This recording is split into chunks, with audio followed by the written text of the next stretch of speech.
crescent moon. What was life like for the average caveman? History for sleep. Close your eyes, take a slow breath in, and let it out gently. Tonight, we are going to travel far, far back in time, long before cities, before farms, before writing or kingdoms. We are going to visit the world of the caveman. This is not the world of movies, with clubs and monsters. Instead, we will gently imagine the daily life of an ordinary person living perhaps 30,000 years ago, in the Stone Age. A world both harsh and beautiful. A world where survival meant being close to the earth, to the animals, and to one another. So, settle in, let your body rest, and let's begin our journey. Globe the setting. Imagine yourself waking up in a small shelter, a cave with a wide entrance, or perhaps a hut made from wooden poles covered with hides. Outside, the air is crisp. The sun is rising over a landscape of grasslands, scattered forests, and winding rivers. This is the Ice Age world. In the distance, you might see mammoths, woolly rhinoceroses, or great herds of bison. Wolves call faintly from the hills. Birds stir as the sky turns pink. For the caveman, this is home. Every day begins not with alarm clocks, but with the rhythm of nature, the warmth of dawn, the crackle of fire, and the needs of the group. Fire morning life. The average caveman did not live alone. He or she belonged to a small band of family members, perhaps 20 to 40 people.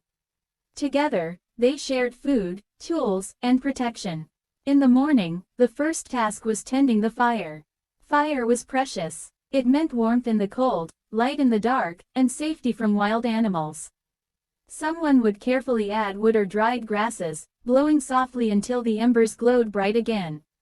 Nearby, children played and learned by copying the older ones, picking up sticks, throwing stones, listening to stories told in gestures and sounds.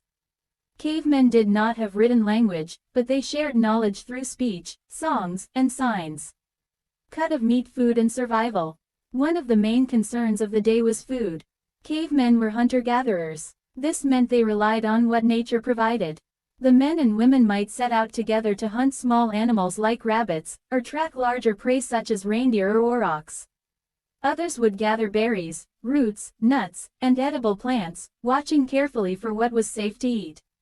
Sometimes, fish were caught with sharpened spears or woven nets. Meals were not guaranteed. Some days brought a successful hunt, other days, the group went hungry. That uncertainty shaped every decision. Cooking was simple but powerful. Meat could be roasted over flames, plants boiled in animal skins with heated stones. Imagine the smoky scent of roasting meat, the bubbling of herbs in hot water, the chatter of the group around the fire. Rock tools and craft. Life without modern conveniences required skill. Cavemen were masters of making things with their hands. Stone tools. Carefully chipped flint became blades, scrapers, or spearheads. Bone and antler tools. Needles for sewing, hooks for fishing. Clothing. Made from hides, sewn with sinew thread. These were vital for warmth during freezing winters. An ordinary caveman might spend hours shaping a stone into the perfect cutting edge. Each strike required focus, patience, and knowledge. This slow craft was passed down through generations, a quiet rhythm of survival.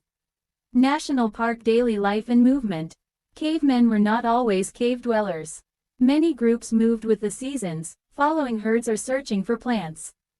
Life meant walking long distances, carrying children, tools, and food. The world was a vast, open wilderness with no maps, no borders, only rivers, mountains, and stars to guide the way. At night, when the group camped, they would circle around a fire. Stories and traditions were shared. Some caves show paintings, shapes of animals, hunters, and symbols, whispering to us across time. Perhaps these paintings were part of rituals, or ways to teach younger generations. Orange Heart community and compassion.